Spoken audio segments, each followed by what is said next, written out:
Assalamualaikum warahmatullahi wabarakatuh. Pemirsa, informasi mengenai Kota Waringin Timur dan sekitarnya telah kami rangkum dalam Jurnal Kotim. Bersama saya Fibi Serayu Anita, berikut informasi selengkapnya.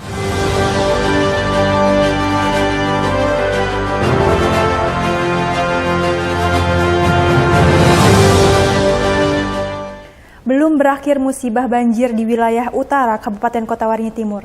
Banjir kembali melanda 3 desa di wilayah selatan. Banjir tersebut menggenangi ratusan rumah warga dengan ketinggian antara 30 hingga 50 cm.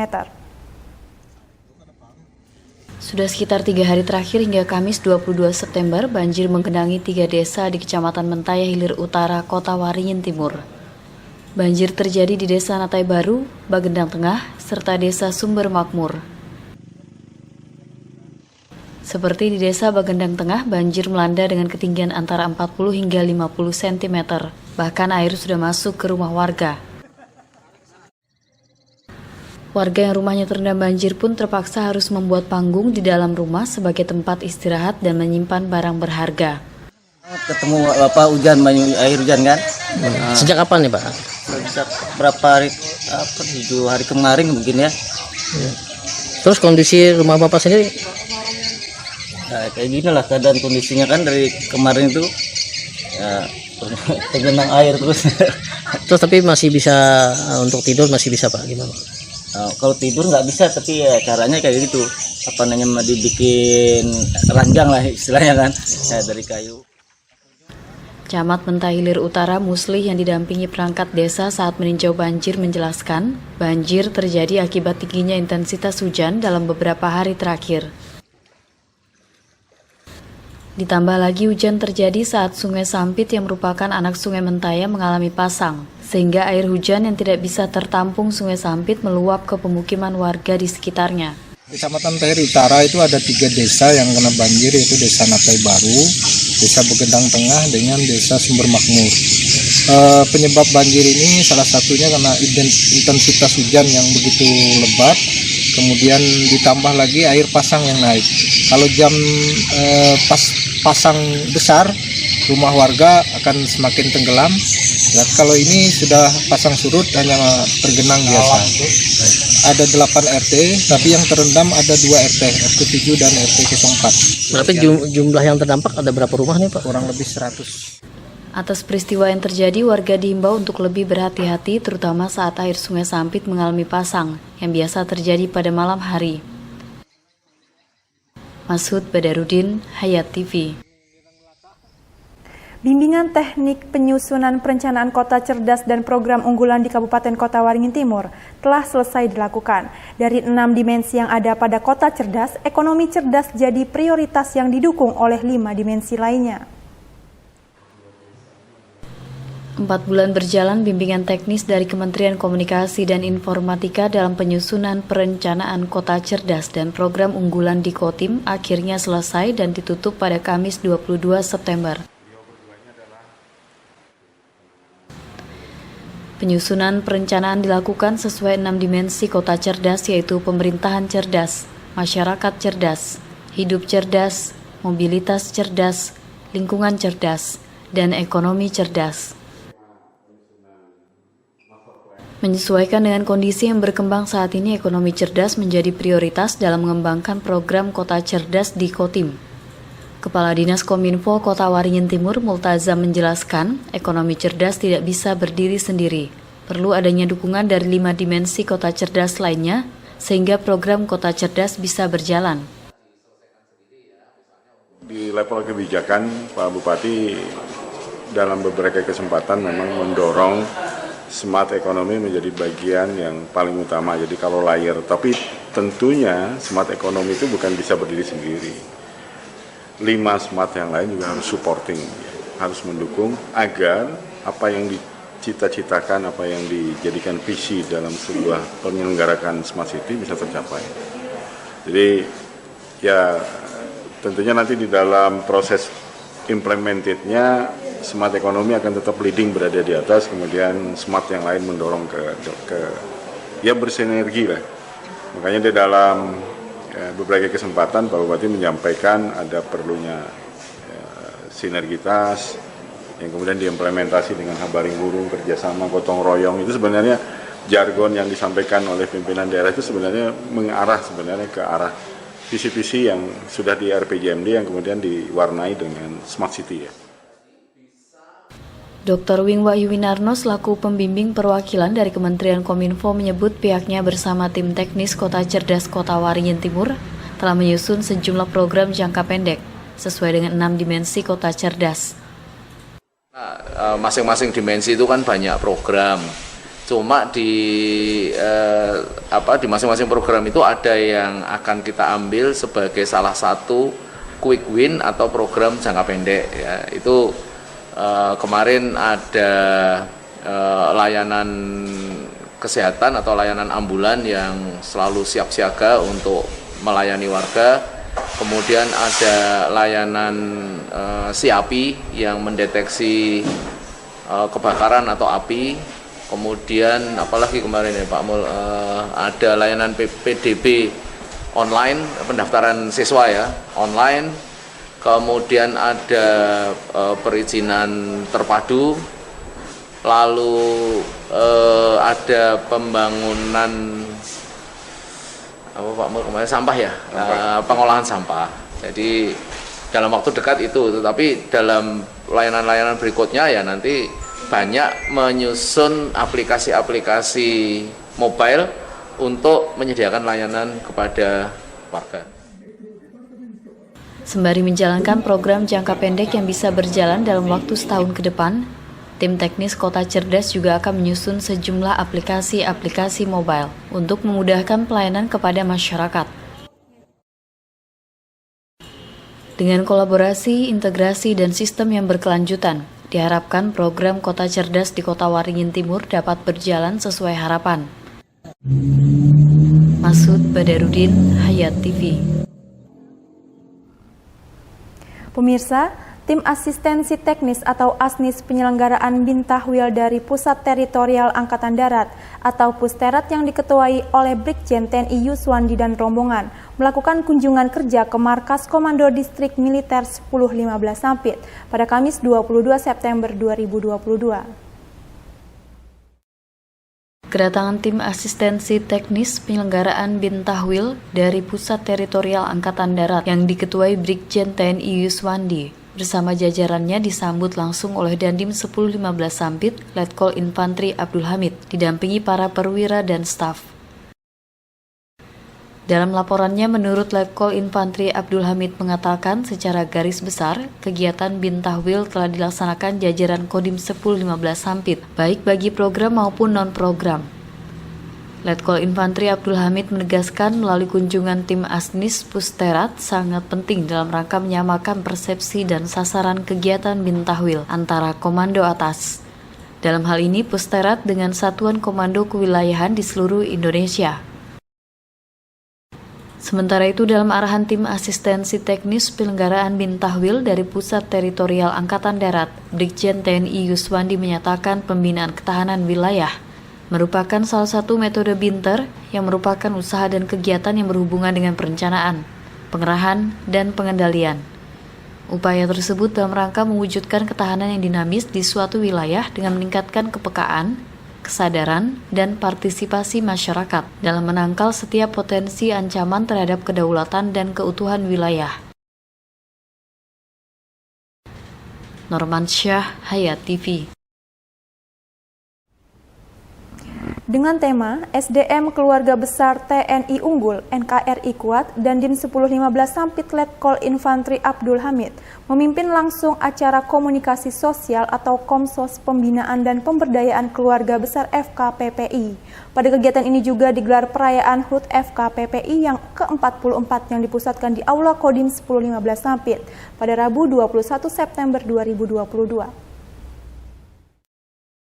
Dalam arahan Komandan Kodim 1015 Sampit, Letkol Infantri Abdul Hamid mengatakan kegiatan ini bertujuan untuk meningkatkan hubungan silaturahmi antara anggota TNI yang masih aktif dengan keluarga besar TNI dan FKPPI di wilayah Kodim 1015 Sampit. Selain itu, mempererat hubungan kekeluargaan sebagai wahana untuk saling memberikan informasi, tentang perkembangan lingkungan di wilayah Kodim 1015 Sampit, tentunya yang bermuara pada tegaknya keutuhan wilayah Negara Kesatuan Republik Indonesia.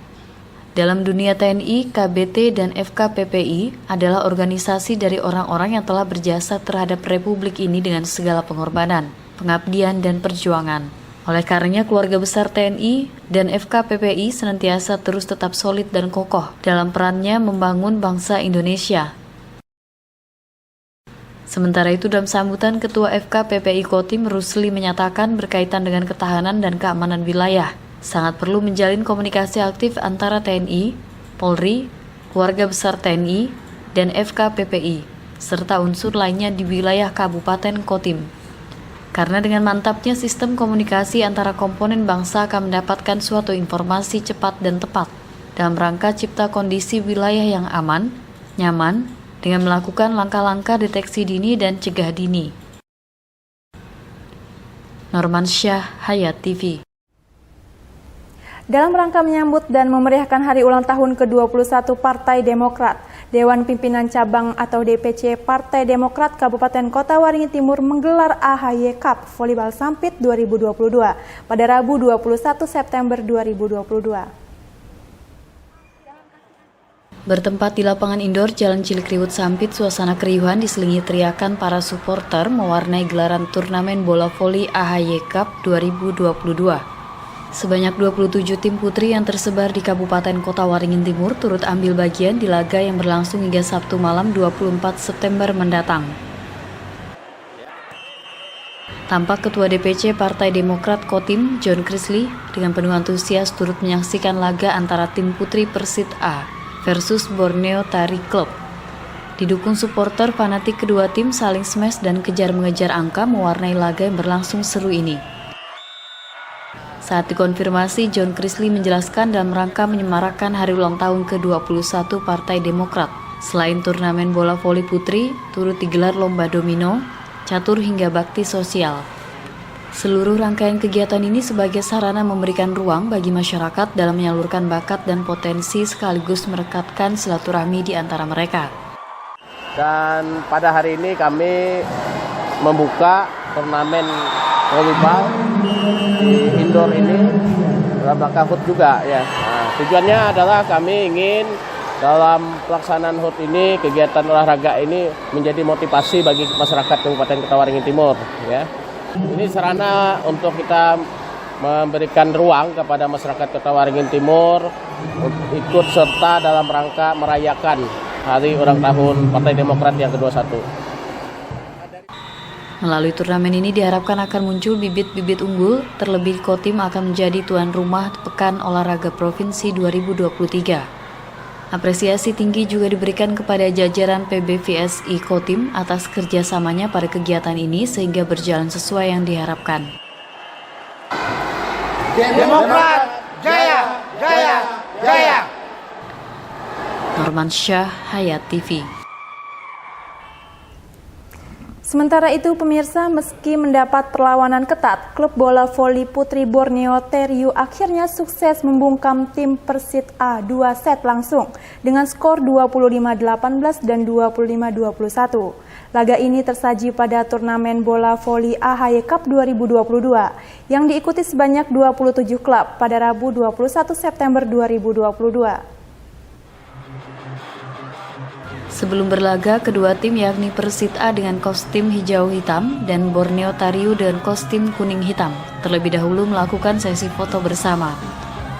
Momen ini digelar usai acara pembukaan turnamen bola voli putri AHY Cup tahun 2022 yang dipusatkan di lapangan bola voli indoor Jalan Cilikriwut Sampit. Sejak set pertama dimulai, kedua tim sama-sama menerapkan pola permainan menyerang melalui smash-smash tajam hingga taktik tipuan melalui penempatan bola yang sulit dijangkau lawan. Di sepanjang laga, kedua tim saling kejar-mengejar dalam perolehan angka, sehingga menjadi sebuah hiburan namun cukup mendebarkan.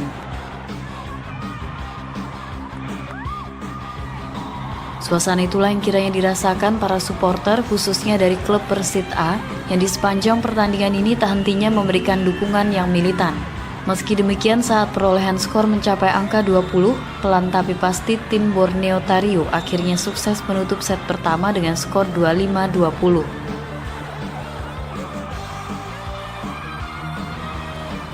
Sementara itu di sela-sela laga penyisihan ini, menurut Ketua Panitia Turnamen Bola Voli AHY Cup 2022, Kusmiran, mengatakan antusias peserta sangat tinggi, sehingga panitia pelaksana membatasi sebanyak 27 klub dari sebanyak 50 tim yang sebelumnya menyatakan siap mengikuti turnamen ini. Jumlah peserta dalam rangka kegiatan volleyball ini itu ada berjumlah 27 peserta. Itu semuanya dari Kota Waringin Timur.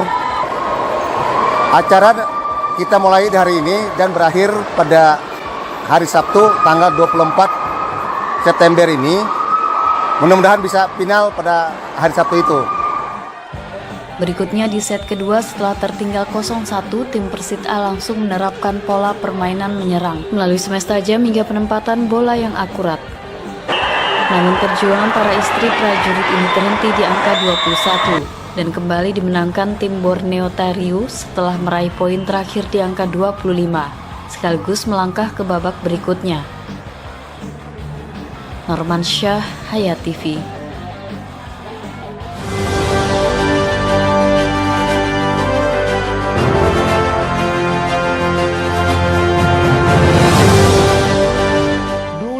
TV di rumah Inyong cuma jadi pajangan. Lah kepriben punya TV gambar nggak bisa ditonton. Beruat sampai ganti TV, ganti kabel, ganti antena, pindah tempat. Tetap baik, beruat.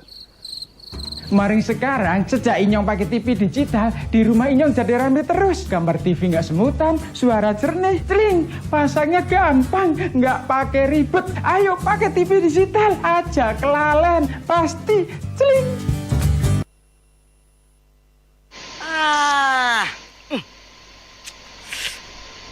Gambarnya jangkrik. Ya, TV-nya masih analog ya?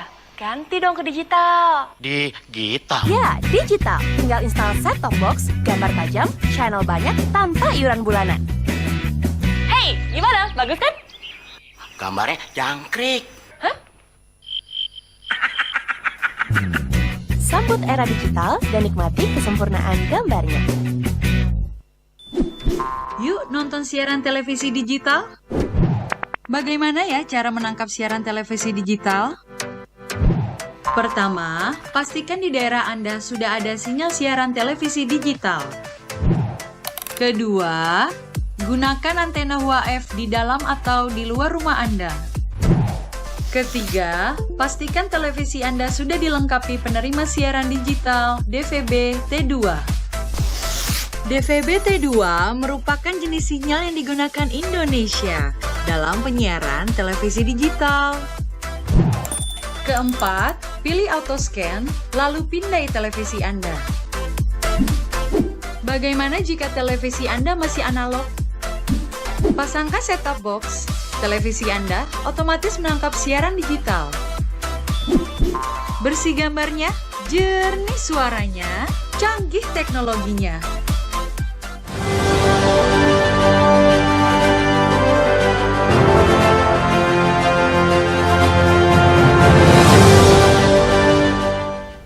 Pemirsa, 2 orang kandidat calon damang kepala adat Kecamatan Laung Tuhup, Kabupaten Murung Raya, Kalimantan Tengah, bersaing dalam pemilihan damang kepala adat kecamatan setempat. Damang terpilih dituntut mampu menjalankan tugasnya dengan baik serta mengerti dan memahami hukum adat yang ada.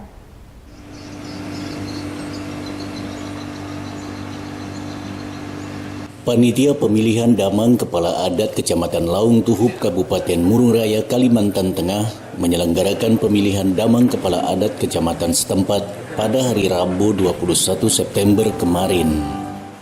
Pemilihan itu sendiri diikuti oleh 2 kandidat yang sebelumnya telah mendaftarkan diri ke panitia pemilihan pada tahap penjaringan dan pendaftaran calon. Masing-masing adalah Matsimo dengan nomor urut 1 dan Alfi Tranadi dengan nomor urut 2. Para kandidat ini harus berkompetisi untuk memperebutkan hati para pemilih yang tercatat pada DPT sebanyak 102 pemilih yang terdiri dari 3 orang lurah, 23 orang kades, 23 ketua BPD, 1 orang mantir kecamatan, dan 52 mantir adat. Sebelum pelaksanaan pemilihan dimulai, kedua kandidat dipersilakan untuk menyampaikan visi, misi, serta program kerja yang akan dilaksanakan ketika terpilih menjadi damang kepala adat, serta menandatangani surat pernyataan dan kesanggupan siap menang dan siap kalah. PLT Kepala Dinas Pemberdayaan Masyarakat dan Desa, Dr. Andes Donald MPH, dalam sambutannya menyampaikan jika pemilihan damang kepala adat Kecamatan Laung Tuhub ini merupakan pemilihan damang yang terakhir dilakukan pada tahun ini, setelah sebelumnya ada sejumlah kecamatan lain yang juga melakukan hal yang sama. Diharapkan damang terpilih nantinya bisa menjalankan tugasnya dengan baik serta mengerti dan memahami hukum adat yang ada di Kecamatan Laung Tuhub. Prinsipnya kita dan Dinas DPMD berharap pemilihan damang ini bisa fair, artinya transparan, bisa dilaksanakan dengan jujur dan adil. Dan lebih penting lagi, damang yang terpilih bisa memahami tugasnya, pertama dia harus mengerti tentang adat. Nah, itu yang paling penting, karena adat ini kan harus diformulasikan. Sudah mengerti adat tapi mereka belum bisa memformulasikan dalam bentuk umpamanya bagaimana sih sebenarnya adat, umpamanya adat siang, adat urung dan sebagainya. Itu yang paling penting untuk memahami, itu harus mengerti tentang adat. Pria yang juga menjabat sebagai Kepala Dinas Lingkungan Hidup Kabupaten Murung Raya ini juga menambahkan jika penguasaan tentang hukum adat bagi seorang damang sangatlah penting karena sejalan dengan program pemerintah daerah saat ini yang sedang menggodok peraturan daerah tentang masyarakat hukum adat. Dari Kabupaten Murung Raya, Kalimantan Tengah, Frans Saidi, Silva TV.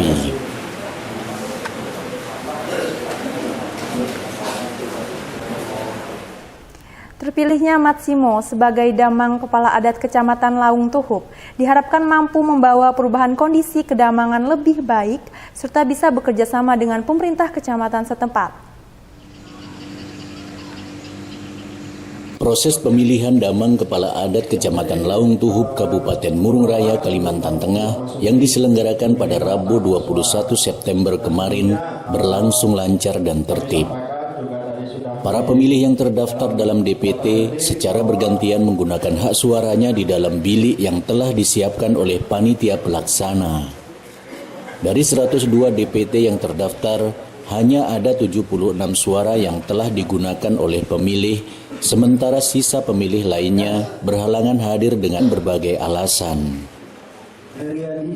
Hasil perhitungan akhir, kandidat nomor urut 1, Matsimo, berhasil mengungguli kandidat nomor urut 2, Alfitra Nadi, dengan rincian perolehan suara sebanyak 42 suara untuk kandidat nomor urut 1 dan 33 suara untuk kandidat nomor urut 2, serta 1 suara dinyatakan tidak sah. Camat Laung Tuhub dalam keterangannya menyampaikan, kandidat terpilih diharapkan mampu bekerja sama dengan pemerintah kecamatan agar program pembangunan di Laung Tuhub bisa semakin maksimal. Tadi kita baru saja melaksanakan pil damang untuk kedamangan Kecamatan Laung Tuhub, yang mana masa bakti damang yang kemarin sudah berakhir dan sesuai dengan tahapan sampai hari ini kita sudah melaksanakan pil damang dan alhamdulillah bisa berjalan dengan lancar. Dari 2 calon itu artinya ada terpilih atas nama Matsimo dan calon yang kedua adalah Alfitra Nadi dengan perolehan suara nomor urut 1 ada 42 orang dan urut yang kedua ada 33 orang. Jadi selisihnya ada 9 suara. Nah, dengan terpilihnya damang ini nanti harapan kami kedamangan di tingkat Kecamatan Laung Tuhub ini nanti bisa memimpin para mantir adat yang ada di Kecamatan Laung Tuhub dan bisa melaksanakan tugas ya, dan bersinergi dengan pemerintah kecamatan, khususnya juga kepada desa-desa di wilayah Kecamatan Laung Tuhuk, yaitu di 23 desa dan 3 kelurahan. Mungkin itu harapan kami, yang mudah-mudahan ke depan dengan masa bakti Damang yang baru ini, periode 2022-2024 selama 6 tahun ini bisa berjalan lancar. Sementara itu Damang terpilih Matsimo menyampaikan ucapan terima kasih kepada semua pihak yang telah mempercayakan jabatan Damang Kepala Adat Kecamatan Laung Tuhuk kepada dirinya dan berjanji untuk menjalankan amanah serta tanggung jawab semaksimal mungkin. Sejumlah program prioritas akan segera dikerjakan seperti pemberian SK kepada sebagian mantir adat yang hingga saat ini belum memiliki SK. SK mantir adat karena saya kecamatan ini banyak yang mantir-mantir yang belum ada SK berkaitan dengan adat istiadat karena yang diproseskan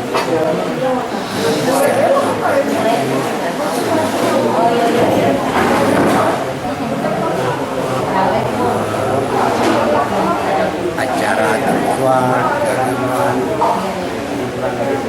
dua adat itu yang diutamakan. Pemilihan ditutup dengan pemberian ucapan selamat kepada Damang terpilih yang dilakukan oleh para peserta yang hadir dalam kegiatan tersebut. Dari Kabupaten Murung Raya, Kalimantan Tengah, Frans Saidi, Silva TV.